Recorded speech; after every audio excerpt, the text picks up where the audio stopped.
Hello everybody, and welcome back to Khemia. We are talking with Brunus, getting to know him, having a good time, maybe doing some drugs. That could be fun. That could be fun, right? I stare at the pipe for a second, my curiosity rekindled for just a moment, before the words of my instructor and mindfulness come to me. Meditation is key, Scipio. Alcohol only damages your self-awareness and self-control. I assume he would say that this about most drugs, especially those used for mind alteration. So I hold up a paw. I am tempted due to wanting to understand Khemian culture better, but I should avoid any psychoactive substances while I'm on this mission. That's probably a good idea. It can be a hard one to predict if you've never had it. The big Wolverine ambles over to his own bed, sitting down with a heavy sigh, inhaling from his pipe, the room filling with that herbal smell before it quickly dissipates again. It must be an air filtration system vacuuming it out. So, what do wolves do for fun in a place while everything's illegal? I sit back, feeling a bit more sluggish now, probably due to the nausea medication. We have alcohol. Saying this reminds me of the time I asked my doctor for something to help cope with anxiety 3 years ago. I especially remember those look of surprise and confusion before telling me that sedatives, yes, were a womanly medication, and that I would instead go buy some cheap drink instead. I certainly felt manly, boldly drinking an entire mug of toxic-tasting ale, while my friends cheered me on. And it didn't help. At least until I began blacking out from drinking too much. Oh, and it did help. Sorry, it did help. And that frightened me away from it. Probably for the best. Brunus makes a face. Blech, not a fan of that stuff. Makes me sick and gives me a headache. I don't enjoy it anymore. I simply partake to better match the mood of my friends on our nights off. I understand that feeling. And it tastes like shit. Sure, acquired tastes and all, but it all tastes the same to me. Just different shades of shit. Yes, the taste would probably make me vomit these days. But mostly I didn't like the feeling of having less control over myself. I've seen a few friends completely consumed by it, and it's a terrible thing. I wonder about one of them now, Gaius? Who had gone from perfect marks at university to living on the streets. I had happened after losing his best friend in the riots. It had happened, yes, okay. Who was also a friend of mine. Spurious? Spurious. Okay. My breath hitches, and I sit up straighter. Sorry, Brunus. Do you mind if I meditate? Oh, yeah, not at all. Do you, need me to leave? No, you're fine. Brunus nods and lies back on his bed, staring at the ceiling as he continues to smoke his pipe. I sit cross-legged at the foot of my bed, beginning with the familiar first step of focusing on my breathing. Oh. I listen to my breathing, and I feel the rise and fall of my torso. I smell the pap, along with the slightly stale and metallic scent of the recycled air. I'm surprised by how I feel right now, as if I could try more complex meditation without issue, but I don't dare to do that without my instructor. Neferu might know how. I feel my anxiety spike, but I quickly focus again. I'm here, in the moment, without judgment. They pushed him out of the dormitory window when he landed on his head, on the cobblestone. He was just trying to hide. Why would they do this? Why would anyone do this? Because they're mindless, uneducated scum. What else should we expect from those districts? I'm breathing. Remember breathing. But I feel my mind wanting to leave. Almost like it's levitating, and being drawn towards something else. Oh, look at this lighting. Look at all this. It's nice. It's cool. It's like eerie yet magical in a way is nice. Look at this red. That means the bad shit. My eyes fly open, shocked. Shit, sorry. I tried to lift one of the crates on my bed so I didn't have to bend over and dropped it. Skip. I can't move or speak. Everything appears strange, vivid, and crisp. I smell the assassin's blood on my entrails again. Okay. The Hawaii? The old pain is going to stay with you forever, isn't it? A voice I've only heard in my dreams whispers directly into my ear. It's a real voice, not one that comes from my head or imagination.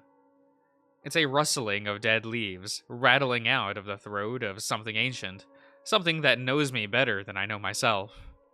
I feel myself back in the den, so I reach for the only escape I can, the feeling that was pulled at my mind earlier. Shit! I hear Brunus's panicked voice, but I'm far too detached to even wonder what he said or why. I vaguely feel a jolt through my head and body, but that's it. When I feel nothing. This is what true peace feels like, Scipio. But even better, because you don't exist at all. Oh. Imagine a universe without life. How peaceful things would be then. Nothing. It's a perfect feeling. Sapiens cannot be trusted. You included, Scipio. Remember how the Cretan wolf treated you. Remember how the Chemians treated the wolves. Remember how Neferu treated you. And do you remember your true purpose? How you are treating Neferu. I hate it. Most important, remember how the parents treat sapiens in the name of agency, and yet what choice do any of you have? You can help those like you, and all other sapiens. I wonder if I could. You can.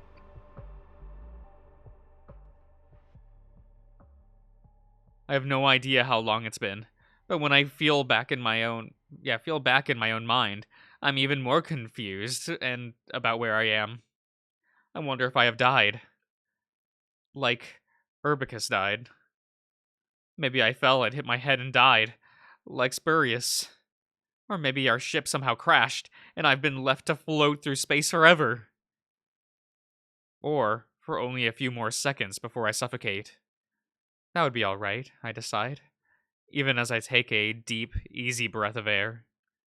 I would rather feel like this, insignificant and meaningless against the monolithic oppression of the universe.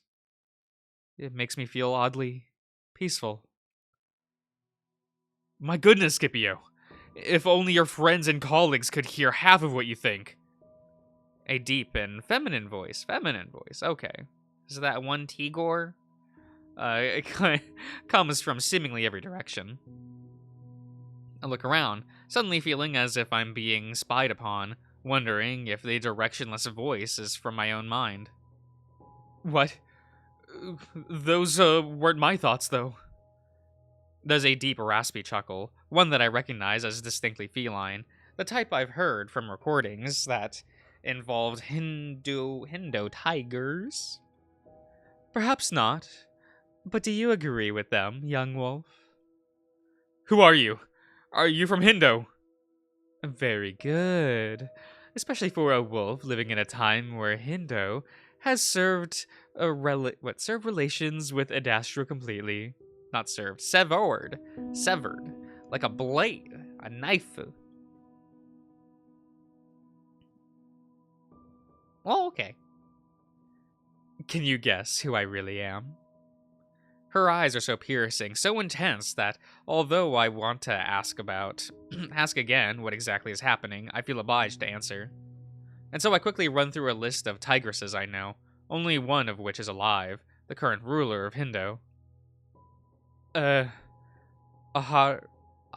Maharani? Artie? The tigress The tigress eyes me closely, so that I lower my ears, just wishing that I could go back soon.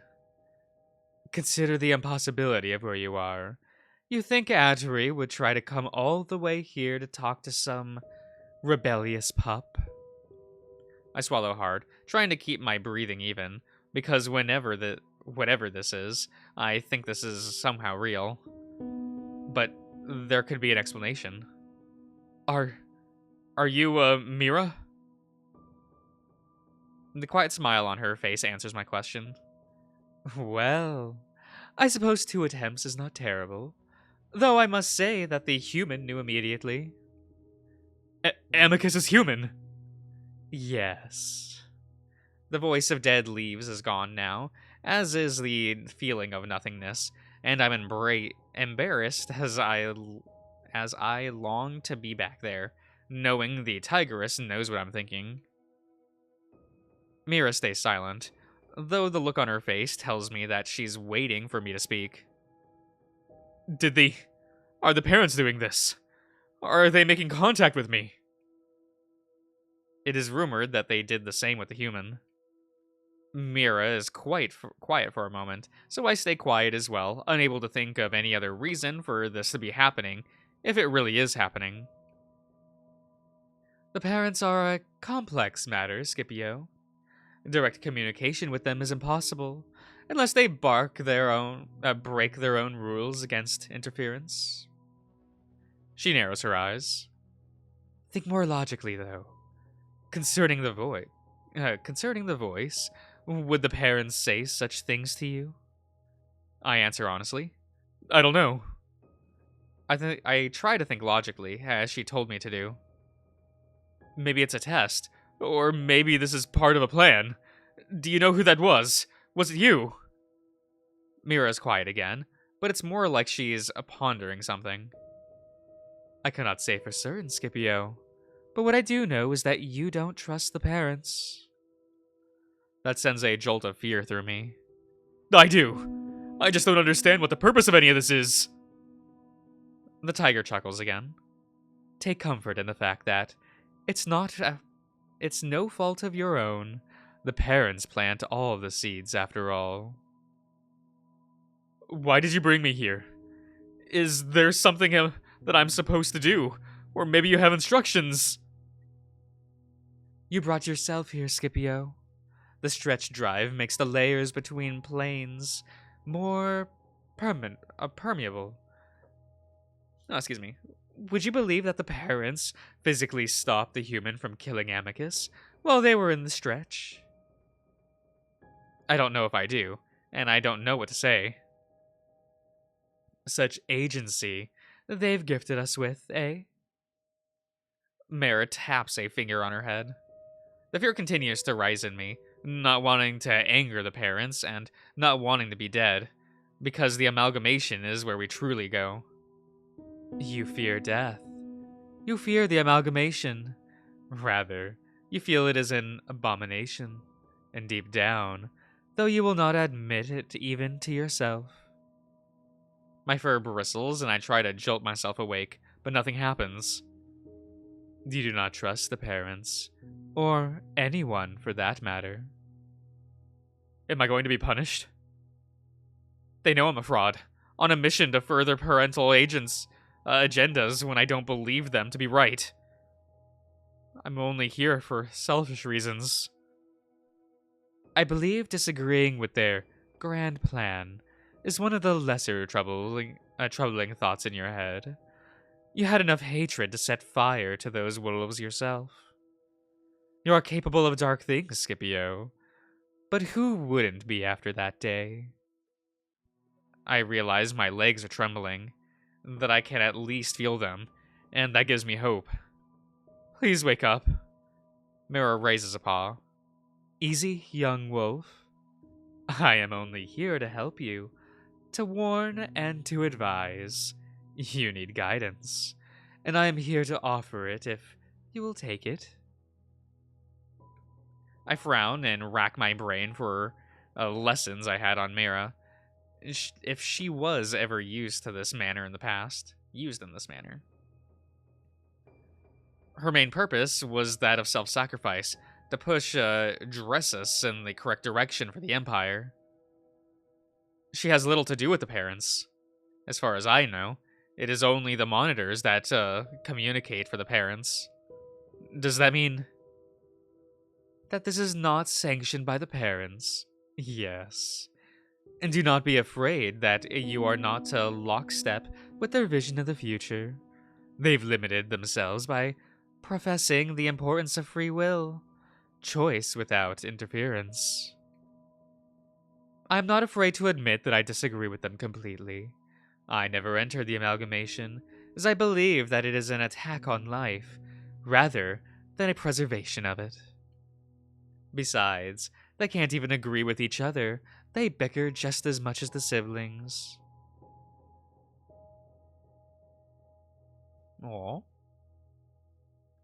The borders of the odd in-between world begin to shimmer and fade, and I realize it's ending. Wait, please! You say that you did not have to go to the amalgamation, that you can help fix me.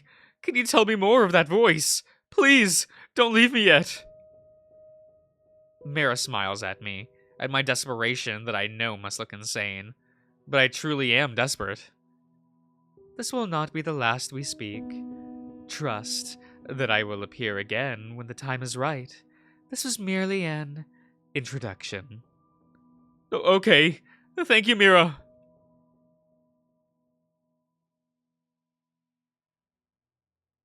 It was a pleasure meeting you, Scipio. Until next time.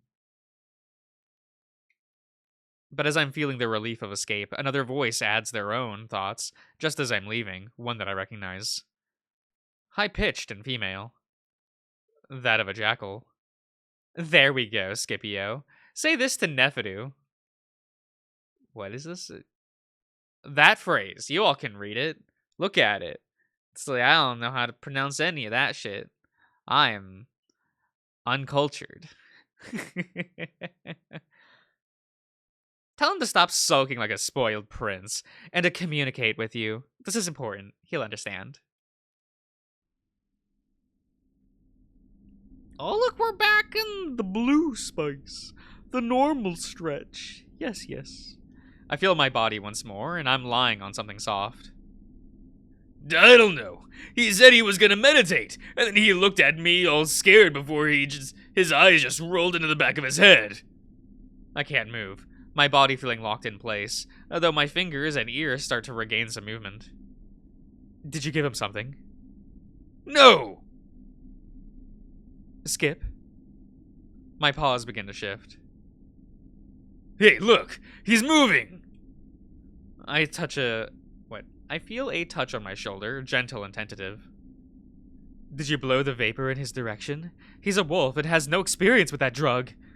He could be very sensitive to it. If that's all it takes to get him high, then why hasn't he freaked out when he's sitting next to me? I'm sorry to tell you something you already know, but Pap smells terrible. He turns his nose away whenever you get close. As I begin to come back to what I believe is reality, they continue to go back and forth, and I imagine their voices in a sparring match. It reminds me of the one Nefidu managed to convince the Wolverine to spar.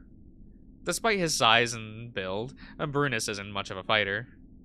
The match barely lasted more than a minute before Brunus was on his knees, and retching so loud he sounded like a giant squawking bard! Even though I felt bad for him at the time, I chuckle, surprisingly even myself. They stop arguing. Then, all at once, the paralysis releases me, and I shift slowly. I'm confused for a moment, then sit up quickly. I realize the scene I'm making right now, but I don't know what happened. All I can do is say the only thing that might confirm I'm not going insane, but I forget it. It's that phrase, the one that the jackal told us to say. It's that one. Look, they surprised. They're like, I know that. I don't. But, they do, and that's what's important.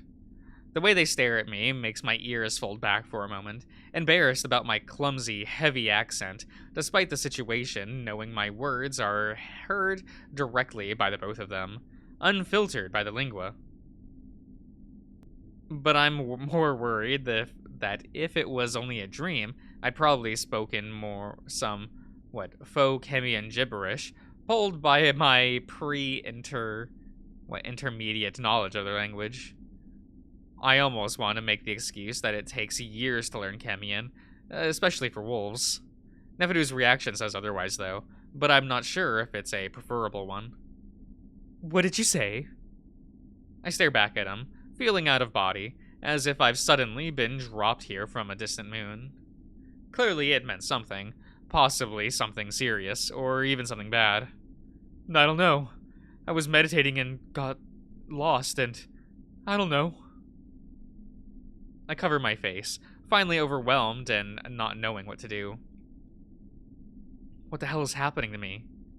It's quiet, but I hear them murmur to each for a moment, followed by movement, and when I woke up, Brunus is gone.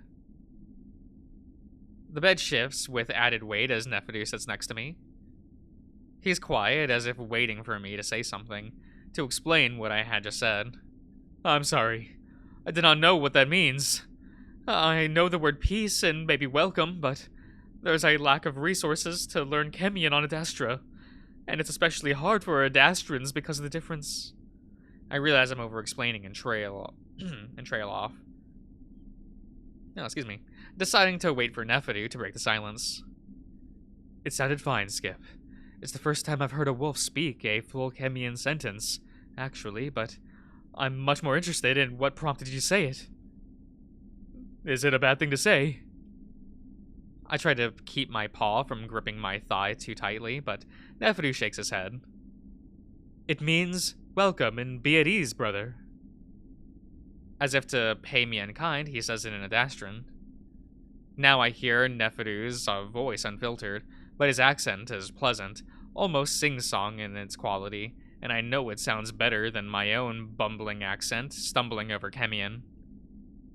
I can tell he's fluent just from that sentence. Neferu waves a paw as if brushing aside. Something aside, sorry.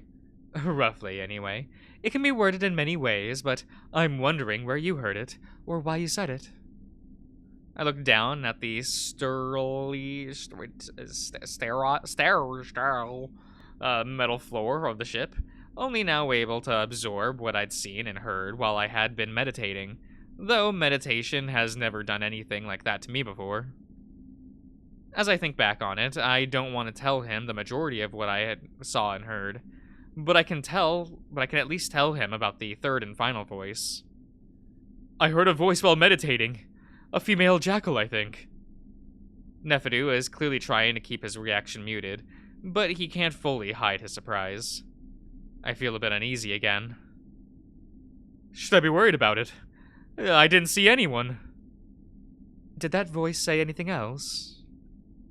My ears duck down again. It mentioned that, you should communicate with me and not to sulk like a spoiled prince or something. Neferu makes a soft huffing sound of surprise, almost like a laugh. It really is her, then. Who? My youngest sister, Aya. Really? Why would she contact me? How can she even make contact like that? She's on Adastra, right? I've studied the royal family, but there was a noticeable lack of information on the youngest of the four siblings, aside from her being some sort of religious scholar who performed traditional Khemian rituals for the family. She's on Khemia, yes. But as to how she's contacting you or why, I'm not sure. She's certainly never contacted me like that in the past 3 years. There's a touch of bitterness in his voice, likely covering up the hurt that he feels if it's true that Aya is the only member of the family that Neferu is close to. But how is it even possible for her to do that? She said that you would understand. Well, her duties involve things that are quite abstract and beyond my own understanding. If she scolded me and said I should communicate with you, she might have an interest in you, especially for... Whatever reason. It's quiet for a few seconds. But how does she know about me? This is making me feel like I'm still dreaming, Neferu. You don't even seem that surprised that she's able to do this. I know that he's not telling me everything he knows. Neferu opens his mouth, then closes it, as if struggling to find the right words. Don't worry too much about it. She can be hard to understand, and sometimes gets excited over things that others would find insignificant. This doesn't feel like communication to me. Neferu, you're extremely close to her, right? Yes. Probably because the two of us didn't exactly fit in with her family, though she's doing a much better job of it now than I am. So, she must have told you at some point what she's capable of what her role is, Neferu. She's reaching across light years to speak to me. I'm a bit concerned about that. Neferu sighs deeply. The truth is that I am under parental oath not to discuss it. I might not even be allowed to say that, but I'll wait for the monitor to smite me if that's the case. I know it all sounds very strange and even frightening, so I didn't want to add to your worries. Keep in mind that she, like I, can be a bit dramatic at times. I see. I don't see. I still have many, many questions about the other voices she seems to be fighting against. But maybe I can talk to Aya herself about it, if I'm even allowed to do that. I can say that if she has the ability to astral project to contact other sapiens, then this is new information to me. However, it's not out of the realm of possibility considering what she does. If that were always the case, I would have expected her to have given me advice over the past 3 years. Again, I might get in trouble for even saying this much. I think. I apologize in advance for even suggesting this, but you have every reason to believe that she's currently alive, right? Of course, why wouldn't she be? Now Neferu is the one looking nervous. I fully decide that I won't bring up Mira, who is very much dead. Sorry, just trying to figure out how this is happening. I've heard claims that unamalgamated spirits can do that. Well, if that were somehow the case, I would be a bit upset that she appeared to you only to tell me to stop feeling sorry for myself. Not entirely bad advice, though. However, she would be amalgamated, no doubt. I can still see that I've worried Neferu, so I decided to move the conversation along by asking what she meant. Okay, everyone. I'm gonna end the part here, so I hope you've all enjoyed, and I'll see you guys around.